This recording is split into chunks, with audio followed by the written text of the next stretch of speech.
Para sa video lecture na ito, ating tatalakayin ang opinyon o pananaw.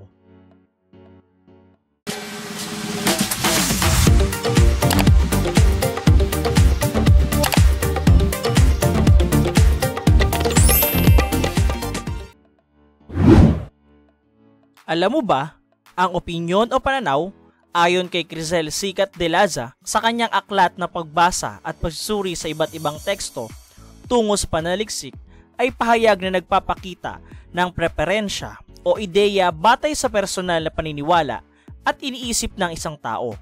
Maaaring kakitaan ito ng mga panandang diskurso tulad ng opinyon ko, para sa akin, gusto ko, o sa tingin ko.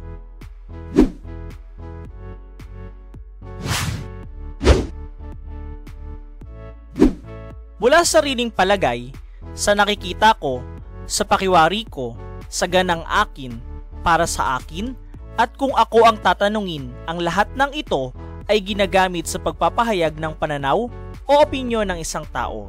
Maaaring totoo, pero pwedeng pasubalian ng iba. Pinaniniwalaan na ang opinyon ay mas malakas pa sa impresyon, pero sa positibong kaalaman, mahina ito dahil sa walang binabatayang katotohanan mula sa pag-aaral, obserbasyon at eksperimento.